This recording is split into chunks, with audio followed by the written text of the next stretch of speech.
when I was out in the field, I would see folks who would walk around with a spreadsheet literally in their front pocket, and it had been used so long that the seams were starting to break down, and they had scotch taped it. And on this spreadsheet, there were things like host name, username, password.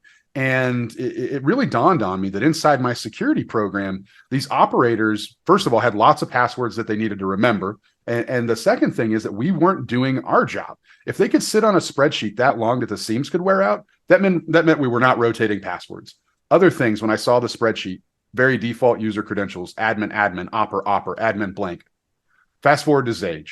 You have the same look and feel that the operator is used to, at least the ones in my facility.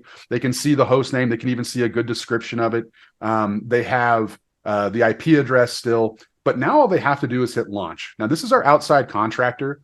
We trust them enough to see the web page of these types of control logics or PLCs where they can get information, but we don't trust them enough where they can have active sessions without requesting authorization to things that are more powerful on the network. So now we're talking about an engineering workstation. We're talking about the actual Rocklink PLCs, things like that. They have to request this authorization.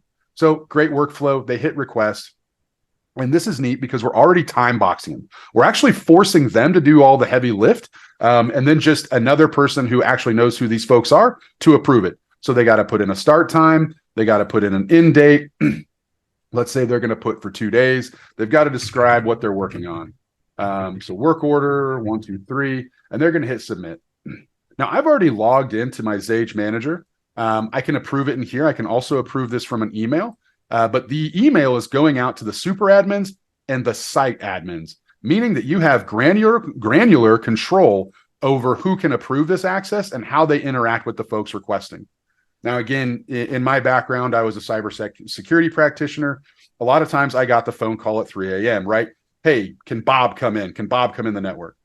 I don't know who the hell Bob is. It's not my job to know who Bob is. What my job is to do is to give a secure and efficient way to operations to use the tools at their disposal. So in this case, we're going to act more like a site admin is going to approve this because they know Noah. They know who Noah is. He's worked on their stuff. But the neat thing about our platform is we can edit this request before we approve it. We can also append additional notes that is shared into our audit logs and also sent out to SIM SOAR capability. And I'll show you that here in a minute. I'm just going to act like this user's on the up and up and hit approve. And you'll notice that at this point, it's going to flow through that distributed architecture that we referred to earlier. And it's going to change from pending approval to approved. And this is where it gets really neat for the end user. At this point, they are able to use something closer to single sign-on. So again, one, they logged in, they use multi-factor authentication. So they've identified themselves to Xage. That's the first important step. We now have an identity associated with it. Now they want to invoke policy. They had it time boxed because they're an outside contractor. They hit launch, and Xage is doing this on their behalf. It was very fast, but that negotiating credentials and activating account meant that the last time this user was logged in and logged off or timed out, we actually disabled the user account. We brought it into a disabled state, and we rotated the password, meaning that if you were to unveil credentials or if you were to try to come back at a later time, whether you're an internal employee who's nefarious or an outside contractor who wanted to steal the credentials, they're not going to work. The user account is going to be disabled, and the credentials were rotated. I want to also call your attention that we're recording the session. We can see how many people are collaborating in the session. We can invite more as long as they have policy to be part of this session.